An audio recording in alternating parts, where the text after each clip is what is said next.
మళ్ళీ వీళ్ళు వడ్డీ కట్టాలా, బ్యాంక్ వాళ్ళు వడ్డీలు కట్టాలా, మాకు తినేకి ఏం లేదు. అన్ని వడ్డీలే అంటావు? అన్ని వడ్డీలే. మరి మాకు ఎట్లా వస్తాయి సార్?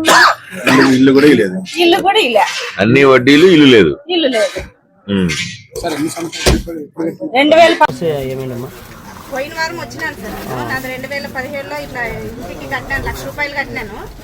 అది ఇన్ని రోజులు ఏం పరిష్కారం కాలేదు. నేను ఎంతమంది దగ్గరికి వచ్చినా ఏం కాలేదు. మొన్న వారం సార్ దగ్గరికి వచ్చింటే మున్సిపల్ వాళ్ళకి ఫోన్ చేసినాడు సార్. ఫోన్ చేసింటే ఇప్పుడు ఏం చెప్పినారు, వాళ్ళు పిలిపించినారు నా అర్జీ తీసుకొని.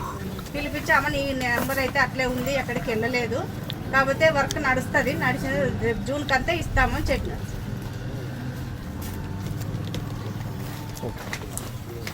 ధన్యవాదాలు సార్. మీకు అంటే మీకు సేవ చేసుకునే భాగ్యం కల్పించిన ధన్యవాదాలు. మేము కూడా ఇంతమంది మధ్యన వైరల్ ఇదే సార్. నాకు ఆల్ ది బెస్ట్. అలా టైం అట్లే ఉంది అని చెప్పినారు. ఆ సమాధానం మీకు చెప్పుకోవాలని వచ్చినాను.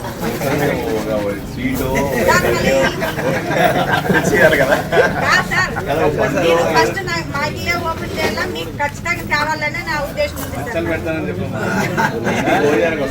రావాలి సార్, మీరు మీ నుంచే ముందడిగేయాలనుకుంటున్నాం సార్. మీరు తప్పకుండా రావాలి సార్. మాకు ధన్యవాదాలు సార్. నా పరిష్కారాన్ని తొందరలో చేసినందుకు. ఇల్లు ఇంకా ముందు చెట్లు కానీ చూడండి సార్. నాకు పేరు చెప్పమ్మా. మీ పేరు? మా పేరు అనిత సార్. ఏ ఏరియా అమ్మా? కార్వన్పేట.